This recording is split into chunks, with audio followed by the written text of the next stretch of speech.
دعای خرافی قزوینی برای فاطمه رضی الله عنها.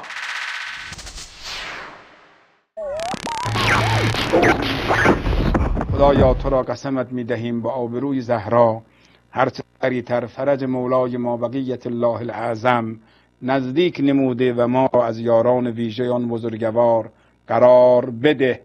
رفع گرفتاری از همه گرفتاران بفرما، بر تمام بیماران مخصوصا اونهایی که التماس دعا دارن، زنگ زدن، ایمیل زدن، پیامک فرستادن. خدایا با آبروی حضرت زهرا همه مرض مخصوصا این عزیزان بیمار دارن، بیماری دارن، گرفتاری دارن، بر تمام بیماران لباس عافیت بپوشان.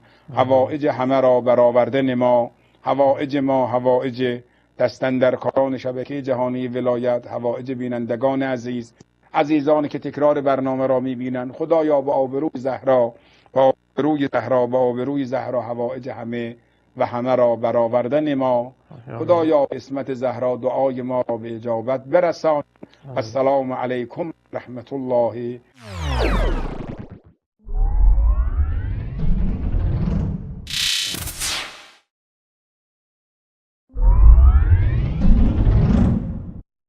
قسم دادن الله متعال به کسی یا چیزی از جمله انبیا، رسول و بیت الله الحرام و غیره نه در قرآن و نه در احادیث و نه از زبان اصحاب رضی الله عنهم ذکر شده، بلکه از زبان عربها در زمان جاهلیت نقل شده است. آنها به غیر الله قسم می‌خوردند، از غیر الله حاجت می‌خواستند، اما هنگامی که اسلام آمد مانع از قسم به غیر الله و حاجت خواستن از غیر الله و بقیه اعمال شرکالود شد. حال جناب آیت الله با استناد به کدام روایت صحیح الله را به آبروی فاطمه قسم می دهد؟ الله متعال می فرماید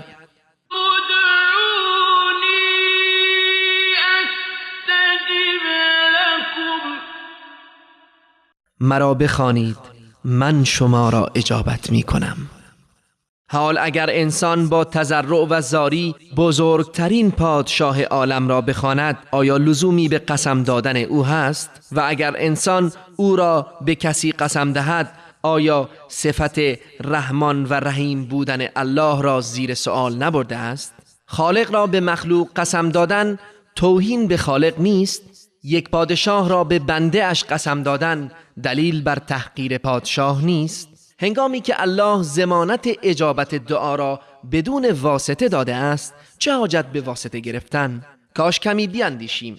پروردگاری که از رگ گردن به ما نزدیکتر است و رحمتش به بندگانش از ترحم مادر به فرزندش بیشتر است، پس با این صفات چه لزومی برای قسم دادن او تعالی به مخلوقش هست؟